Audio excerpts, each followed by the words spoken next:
अस्सलाम वालेकुम dear viewers असांजे चैनल ते खुश आमदीद।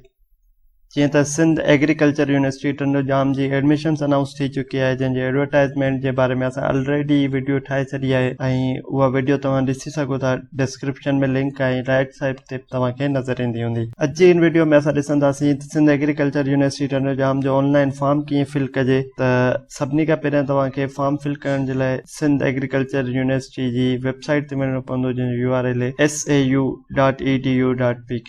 जीअं तव्हां हिते ईंदव इन में ये एडमिशन्स आहे। एडमिशन्स में अंडर ग्रेजुएट जी एडमिशन्स ते ईंदासीं ऐं ही पूरो एप्लीकेशन प्रोसेस तव्हांखे ॿुधायल आहे, जंहिंमें रजिस्ट्रेशन फ़ी आहे 3000 जी, जेका ऑलरेडी मां तव्हांखे डिटेल में डिस्कस करे।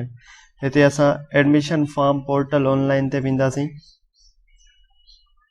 हिते जीअं ई आयासीं त असां वटि ही ॿ ऑप्शन आहिनि, लॉगिन एंड साइन अप। अगरि तव्हां पहिरियों ई अकाउंट क्रिएट करे छॾियो आहे तव्हां लॉगिन कंदा, अदरवाइज़ तव्हां साइन अप ते क्रिएट कंदा। जीअं ई साइन अप ते क्रिएट कंदासीं त कुझु इन्फॉर्मेशन तव्हांखे घुरे थो, जंहिंमें तव्हांजो first name, last name, phone number, email address, country, password ऐं कंफर्म पासवर्ड। हिते तव्हां ही डेटा ॾेई करे ऐं तव्हां रजिस्टर थी सघो था। ही ॾिसो असां जेका डेटा घुरे पियो उहा फिल कईसीं, जंहिंमें असांजी ईमेल एड्रेस हो, नेम, लास्ट नेम ऐं फ़ोन नंबर हो, कुझु पर्सनल एड्रेस इन करे हुनखे हाइड कयो आहे।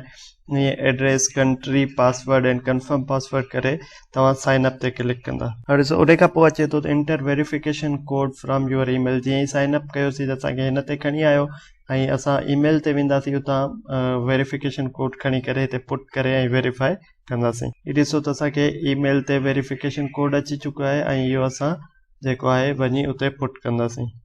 ही वेरिफिकेशन कोड असां कॉपी करे ऐं वापसि पोर्टल ते ईंदासीं। हिते एंटर वेरिफिकेशन कोड हणी करे ऐं वेरीफाई कंदासीं। हीउ ॾिसो असांखे अची वियो। कॉन्ग्रेचुलेशन, तव्हांजी जेको आहे वेरिफिकेशन थी वई आहे। हाणे असां जेको आहे सो लॉगिन कंदासीं। लॉगिन जे लाइ हिते असांखे ईमेल ऐं पासवर्ड ॾियणो पवंदो ऐं असांजो लॉगिन थी वेंदो, जेको असां पासवर्ड हींअर क्रिएट कयो आहे। हीअ असां ईमेल ऐं पासवर्ड लॻाए लॉगिन था कयूं। लॉगिन थी वियो सक्सेसफुली ऐं अंडर ग्रेजुएट एडमिशन जे बारे में एडमिशन ओपन आहे, हिते क्लिक कंदासीं।